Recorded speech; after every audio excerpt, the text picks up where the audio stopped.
จูชื่อขอสังเกตข้อที่หนึ่งชื่อเปี่ยวสือฉุนใจ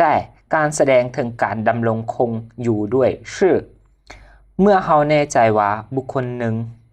บุคคลหรือสิ่งหนึ่งปรากฏหรือดำรงคงอยู่สถานที่ใดหนึ่งและจะต้องแสดงว่าบุคคลนั้นๆแม่นไผหรือสิ่งนั้นๆแม่นหยังเราสามารถใส่คำกรรมะชื่อเพื่อสื่อความหมายได้เรามาเบิ่งตัวอย่าง东边是一个公园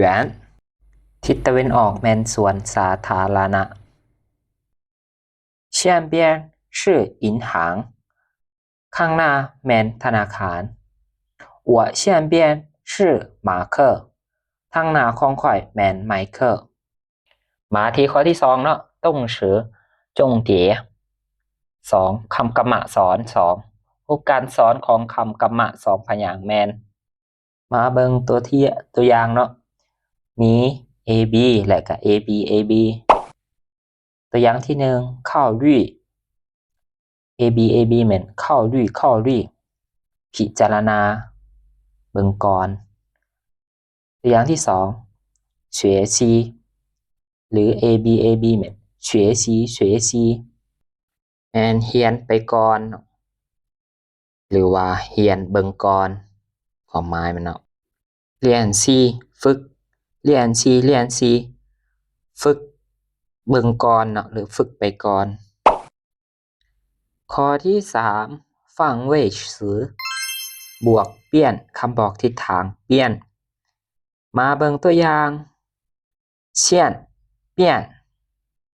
ทั้งหน้าข้างหน้าโฮเปลี่ยนข้างหลังหรือว่าทางหลังโจเปลี่ยน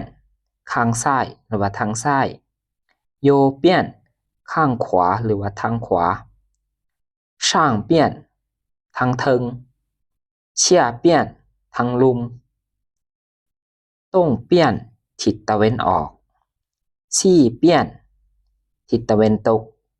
น่านเปลี่ยนทิศใต้เป้เปลี่ยนทิศเหนือฟ่างเปลี่ยนทางคางจี้ชิงเฉาเหลียนการฝึกหุบประโยคมาเบิ่งข้อที่หนึ่งเนาะเชี่ยวชี่หวานจริงจะมาย่างสภาพแวดล้อมในเขตที่พักเป็นแนวใดและก็หวานจริงจะมาย่างสภาพแวดล้อมเป็นแนวใดเฮามาเบิ่งรูปที่หนึ่งเฉียเชี่ยวโรงเรียนยี่หยวนโรงมอชูเซอร์หอพัก